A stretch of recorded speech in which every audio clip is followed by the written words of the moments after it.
आप जानते हैं कि अगर मद और लीन सही ना पढ़े जाएं तो कुरान करीम की तिलावत का हुस्न मुतासिर हो सकता है।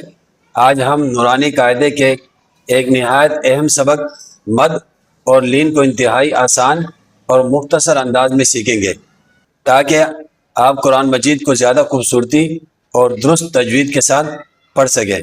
अस्सलामु अलैकुम वरहमतुल्लाहि वबरकातुहू। मैं हूँ मौलाना अब्दुर्रहमान मदाखेल। मैं कुरान टीचर हूँ। अल्हम्दुलिल्लाह मैं 14 साल से तजवीद के साथ कुरान पाक की खिदमत सरअंजाम दे रहा हूँ। अगर आप हमारे चैनल पर नए हैं तो हमारे चैनल फॉलो करें, वीडियो को लाइक और अपने दोस्तों के साथ शेयर करें और कमेंट में अपनी कीमती तासुरात का इजहार ज़रूर कीजिएगा। आपकी मोहब्बत, हौसला अफजाई और दुआ हमारे लिए कीमती सरमाया है। हुरूफ मद्दा 3 है। वाव, अलिफ, या। अलिफ साकिन हो और इससे पहले ज़बर हो तो इसको अलिफ मद्दा कहते हैं। जैसे बा, अलिफ ज़बर बा। वाव साकिन हो, इससे पहले पेश हो तो इसको वाव मद्दा कहते हैं। जैसे बा, वाव पेश बू। या साकिन हो और इससे पहले ज़ेर हो तो इसको या मद्दा कहते हैं। जैसे बा, या ज़ेर बी। तो एक अलिफ के मिक़दार खींच कर पढ़ा जाता है। औज़ु बिल्लाहि मिनश शैतानिर रजीम। बिस्मिल्लाहिर रहमानिर रहीम। बा, अलिफ ज़बर बा। बा, वाव पेश बू। बा, या ज़ेर बी। बाबू बी।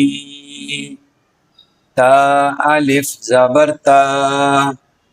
ता, वाव पेश तू। ता, या ज़ेर ती। ता, तू ती। सा, अलिफ ज़बर सा। सा, वाव पेश सू। सा, या ज़ेर सी। सा, सू सी। हा, अलिफ ज़बर हा। हा, वाव पेश हू। हा, या ज़ेर ही। हा, हू ही। खा, अलिफ ज़बर खा। खा, वाव पेश हू।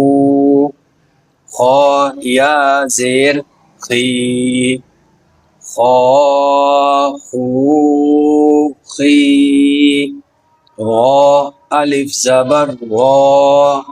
गा, वाव पेश रू। गा, या ज़ेर री। री।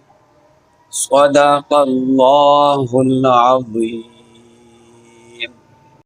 मद और लीन की दुरुस्त पहचान कुरान करीम की सही तिलावत के लिए बहुत ज़रूरी है। इस सबक को अच्छी तरह समझ लेने से तिलावत ज़्यादा खूबसूरत, वाज़ेह और तजवीद के मुताबिक हो जाती है। बहुत सी आम गलतियाँ ख़त्म हो जाती हैं और आगे आने वाले तजवीद के असबाब सीखना भी आसान हो जाता है। आज हमारे सबक का इख्तिताम यहाँ पर हुआ। कल इंशाअल्लाह अगले नए सबक के साथ फिर मुलाकात होगी। तब तक अपने दोस्त और अपने भाई को इजाज़त दीजिए। अस्सलामु अलैकुम वरहमतुल्लाहि वबरकातुहू।